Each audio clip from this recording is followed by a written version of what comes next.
I guess I'm stuck here now, lol. In the scorching summer heat, my mill asked me to clean up the shed in the backyard. Though the shed was relatively new, peeking inside, I found a mess of health equipment she'd hoarded and old cat toys she no longer used. My husband and I had just left the house to buy tools to organize the stuff when I heard my mill's voice from the garden. With a mischievous grin and thinking no one was watching, she locked the shed and threw the key with all her might into the river flowing right next to our house. Usually, you can see the bottom of this river with just a trickle of water. But because of a sudden heavy downpour that day, the river had turned into a raging torrent. If you throw the shed key into such a river, finding that tiny key becomes impossible. Of course, that means you can't open the shed. It's a no-brainer. But I guess my mill just didn't realize. My name is Catherine Andrews. I met my husband at a singles mixer. Having crossed 40, I had almost given up on the idea of getting married. Still, my persistent parents pleaded.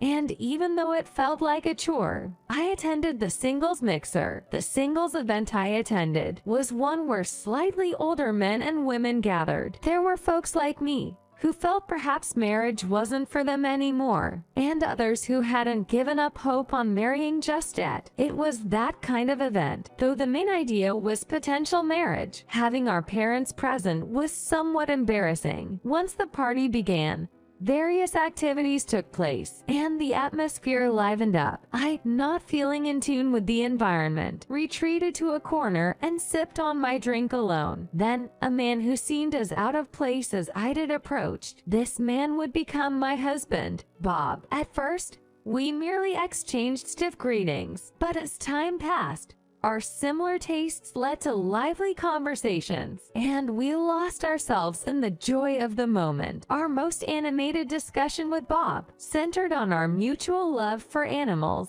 particularly cats. The fact we both had cats at our childhood homes played a pivotal role in bringing us closer. After the party, we briefly greeted each other's parents, but his mother, Mrs. Andrews, didn't seem too pleased seeing me. I figured she was just assessing the kind of woman I was, so I didn't let it bother me. My relationship with Bob has been progressing smoothly, and when we finally decided to get married, Mrs. Andrews suggested, "Why don't you two live with us?" So my in-laws renovated their house with a yard to accommodate two families, and we all moved in together. The reason for living together was probably because Mrs. Andrews was bad at housework and wanted to dump all of it on me. However, I was good at household chores, so it didn't bother me much. Later on, there were times when we worried about not having children, but Bob has always been kind and treated me well, so we've been able to live without any major concerns. But since I started living with my in-laws, one thing has been bothering me. It's my mill mumbling to herself. Her mumblings aren't the usual kind. She would often say them loudly, and they often contain snide remarks. Bob noticed it too and would often sigh, saying, "Not again." Regarding her mumbling, as time went on, her mumblings became more pronounced. A few months into our cohabitation, my mill suddenly, while cuddling a cat, said loudly, "I wish I could see my grandkids too." She began with an audible voice, intentionally muttering to herself. When I questioned my mill, who was supposedly talking to herself, she replied, "Oh, Catherine, were you there? Speaking of which, did you know I heard Mrs. Johnson from next door is going to have a great-grandchild soon?" While pretending she hadn't noticed me, she started talking about how envious she was of acquaintances who had grandchildren or great-grandchildren. From that day on, almost daily, directed at the cat, but loud enough for me to hear, she'd remark, "I wonder when they'll have kids," not as a mumble, but more like a habitual saying. My mill shift from muttering to this new habit became especially worse when my Phil and Bob weren't around, saying things like, "What's it like having a daughter-in-law who can't have kids?" while directing the cat she was holding towards me. One day, Nico, the cat owned by the Andrews family, came in from outside, and seemed to be feeling quite ill. When I quickly took her to the vet, it turned out that Nico was pregnant. Upon bringing Nico home, I informed my in-laws and Bob about her condition, clarifying she wasn't sick. Afterwards, I asked, why hadn't they neutered the pet cat? My mill replied, isn't it pitiful to harm or alter them? To my mill, the constant digs at me probably aren't cruel. I understand the sentiment of cherishing cats, but house cats shouldn't be let out, and not just neutering, but vaccinations against diseases are vital. Regular health management is bound to become important. In my parents' house, our cats are not only neutered, but they also never miss their yearly vaccinations. I was surprised that Nico of the Andrews family hadn't done any such thing. Nico probably wants a free life, so I won't make her do anything she dislikes, said Mrs. Andrews, implying that she never let Nico do it in the first place. Several weeks passed, and Nico safely gave birth, as I was being comforted by cute newborn kittens. Upon seeing the kittens, my Mill Ann remarked, it's funny how smart and adorable Nico can have so many babies, but a human wife can't have even one. Said that. From then on, all Mrs. Andrews did was watch the cats all day. I had always taken care of all the chores at the Andrews residence, but my mill dumped all the detailed cat chores on me, like feeding them and cleaning their litter boxes. Even when I asked my mill to help out with the adorable cats, these are my daughter and grandchildren. They have a brighter future than you, she would just glare at me. Later, when the kittens became mobile, why are you even here? You're less than an animal if you can't have kids. You should worship these cats. She even tried to make me bow down to the kittens. I couldn't keep up with my mill nonsensical behavior. All right, whatever you say. My apologies. I always tried to brush off her provocations lightly. Mrs. Andrews, displeased with my attitude, started using my dinner plate for cat food and let the cats scratch on my favorite handbag. On a particularly scorching day, as I was weeding the garden, which had grown unruly, my mill unusually struck up a conversation. By the way, can you clean out that shed over there? When I opened the door to the newly placed shed in the garden, as instructed by my mill, I found a messy pile of old fitness equipment, and upon closer inspection, many broken toys that seemed to belong to the cats were also carelessly abandoned there. Make sure it's done by today, my mill said and left. Probably because my Phil would be coming home late today. She meant I should finish by the time he returns. However, with the amount of stuff in the shed, finishing in a day was impossible, and she knew that when she asked me. I decided to get all the stuff out of the shed first, but as expected, it was too much to handle by myself. So I decided to ask Bob for help. I have some time right now. I'll come over. Bob agreed to help, but he too was taken aback by the state of the shed, giving up on the idea of sorting it easily. Based on Bob's suggestion, we decided to head to the home center to buy tools for the cleanup. Just as we were about to get in the car driven by my husband, I heard my mill voice from the garden. She won't be able to get out now, LOL. At that time, I didn't understand what she was saying. I figured she was probably just mumbling to herself again,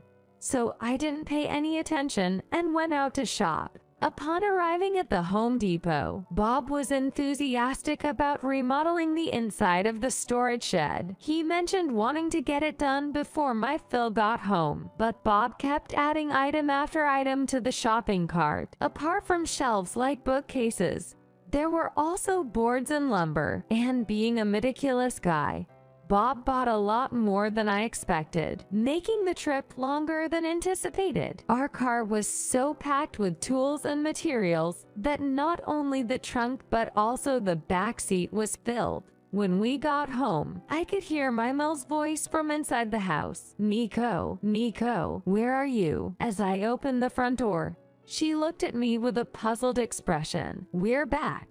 Mrs. Andrews, what's going on? I called out to her, but she stared at me with an expression as if she'd seen a ghost and didn't respond. "What's the matter?" When I asked again, "Why are you here?" she responded a vague answer. I mentioned that I had gone shopping with Bob to clean up the storage shed, but for some reason, my Mill still didn't seem to understand the situation. She frowned and thought, and then, with a skeptical look, asked, "I locked the shed properly.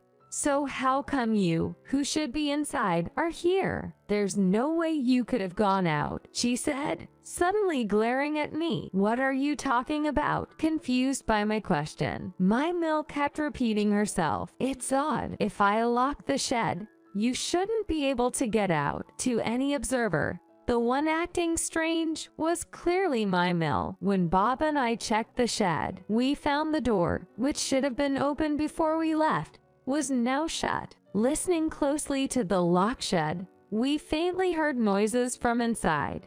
Meow, meow. We realized we could hear a cat's cries and the scratching of the door from inside. "Hey, there's a cat trapped inside," Bob yelled, causing a pale-faced my Mill to rush out to the yard. The shed door was locked and wouldn't open. Bob tried various ways to remove the door, but a newly purchased shed door wouldn't come off so easily. "Mom, where's the shed key?" a frantic Bob almost shouted.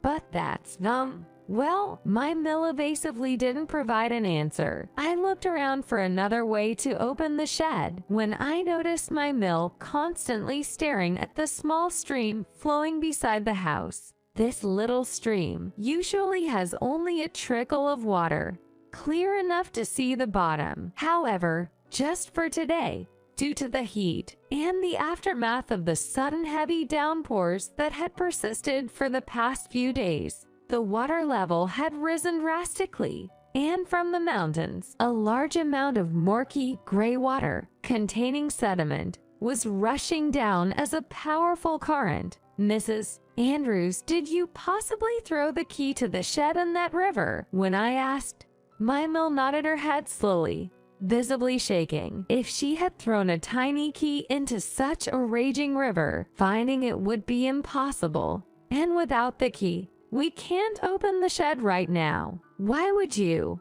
"Mrs. Andrews, don't you have a spare key?" In a panic, my Mill started rummaging through the living room shelves, pulling things out and turning them upside down. At this rate, even if we found the spare, it would get lost again in the messy room, making it even harder to find. "We'll have to break into the shed." Upon hearing my words, Bob, as if remembering something, drove his car and came back with a large crowbar. When Bob forcefully broke the door and peeked inside, there lay a motionless cat. Nico, the cat that everyone in the Andrews family loved, had been trapped inside this sealed shed. The moment the door was broken, my Mill, who rushed out to the yard in a panic, held Nico and started crying out loud. To everyone's surprise, my Mill suddenly shouted at me, "Why, oh why aren't you in the shed where you were supposed to be? Give Nico back. Give back my precious daughter." She yelled at me with a fierce intensity. Even Bob was angered by my Mill's erratic behavior. "What's this? Isn't it your fault, Mom? You were trying to trap Catherine in the first place, weren't you? If it had been Catherine trapped inside, would that have been okay? Being trapped in a windowless shed under the blazing sun for over 2 hours would be life-threatening for anyone, let alone for a small animal like a cat. Yet, my Mill, who seemed unapologetic for what she'd done, retorted aggressively, "It's obvious. There's no need for a woman who can't fulfill her duty as a wife and bear children. Nico must have been in the shed, maybe playing with some old toy. Hearing the noise, my Mill must have mistakenly thought I was working inside, locked the shed and, to make matters worse, threw the key into the river." My Mill was in tears, clutching a limp cat that was frothing at the mouth and eyes rolled back. While I can't forgive my Mill, Nico was a cat beloved by the whole family. I felt bad being compared to a cat, But my love for Nico was different. The thought that I'll never see Nico's adorable face again fills me with overwhelming sadness. My Mill is the root cause of all this. While it might be hard for her, I was threatened. And now Nico, the cat, is gone. The anger is mixed with a deep sadness I can't shake off. My father-in-law, who came home earlier than expected, rushed out hearing the screams from the backyard. What's going on here? Emily, what happened? My Mill was crying hysterically, holding the cat. Bob was glaring at her in disbelief, not understanding my Mill's side of the story. I said, "I'm sorry, Mr. Andrews. Please ask Mrs. Andrews," and pointed at my Mill and the cat. Then my Mill glared at me once again. After that, she told my Phil something shocking while crying. It's this woman's fault. Even though I locked the shed, she wasn't in there. Instead, Nico was trapped inside. My Phil looked puzzled by my Mill's words. No one present could understand my Mill's nonsensical excuses. My Phil asked my Mill to clarify her statement. Did you actually lock the shed on purpose? Yes, I locked that good-for-nothing daughter-in-law in the shed and threw the key into the river. But that woman wasn't in the shed. Give Nico back to me. Understanding the situation, my Phil shouted at my Mill with a fury like never before. In this scorching heat, what the hell were you thinking? Catherine could have been in serious danger. Mom, this isn't something a human does. I can't take it anymore. Bob, even more angry than my Phil, also shouted at my Mill. I had never seen my Phil and Bob so furious before, but my Mill, still crying in sadness, continued to defend her actions. I don't care about you anymore. Do whatever you want with your cats or whatever. He left us sobbing her in the yard and went inside. Soon after, Bob took my arm and led me inside as well. Surprisingly, the next morning, she was still holding a motionless cat in the garden, and she kept repeating to herself, "It was my fault." My Phil, taken aback by how loudly my Mill was talking to herself, enough for the neighbors to hear,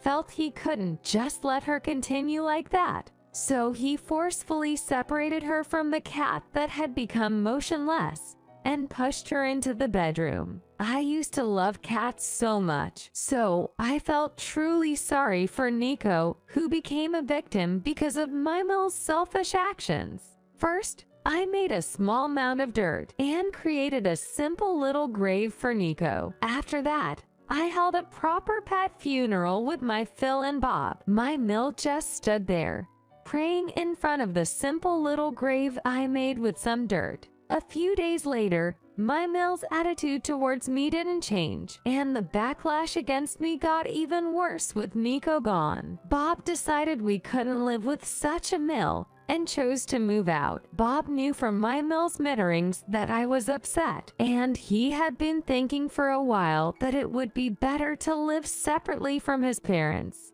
Bob and I discussed various options for moving, and we concluded that moving near my parents' home in, say, Texas, would be best. My Phil, who had become increasingly exasperated by my Mill's selfish actions, just left the divorce papers and house keys and walked away. The large house where my Mill lived alone was now solely under her name, so she had to manage everything by herself. But as a housewife who had never worked, she had no income and couldn't afford maintenance or property taxes. Receiving no financial support from her estranged husband, my Mill ended up in deep debt with consumer loans. Unable to continue living in her home, which she had for just about a year, she had to let it go. Even after selling the house, all she managed was to clear her debts and had no money left for her living expenses. She then started living on welfare in a nearby apartment. We lost touch, not knowing where she was or what she was up to. Apparently, she even took over vacant rooms in the apartment complex and became infamous in the neighborhood as the annoying lady who lets stray cats breed. It's probably because of such behavior. I recently heard rumors that we might be evicted from the apartment we're living in. Bob and I found an affordable used property near my childhood home in, let's say, Nebraska. We started a new life together with our 2 cats in this new place. The cats living with us were born to Nico and are the remaining 2 that no one in the neighborhood wanted to adopt. I adored those 2 cats as if they were my own children. Bob had apparently been preparing to set up his own business, and he rented an office near our new home to resume his work. I also helped with Bob's work, so we never had any financial troubles. Then, 2 years after starting our new life, we had a bit of a financial cushion and were blessed with our first child. Something Bob and I had been longing for. My parents were thrilled to have their first grandchild, since my husband had been in touch with my Phil even after moving out when he reported the birth of our child. David was so happy he cried tears of joy. My Phil, now frequently contacting us because of how adorable his first grandchild is, mentioned that living alone was getting lonely. However, I heard he recently got a roommate, or rather a pet, and he's enjoying his new life. By the way, my Phil loves dogs more than cats and is currently living with 1 dog. I used to think I'd never get married at my age, but now, being able to show my child to my parents, I'm glad I married Bob. I also started actively supporting cat rescue organizations. Now, surrounded by my adorable child and lovely cats, I'm living a happy life with 3 humans and 2 cats.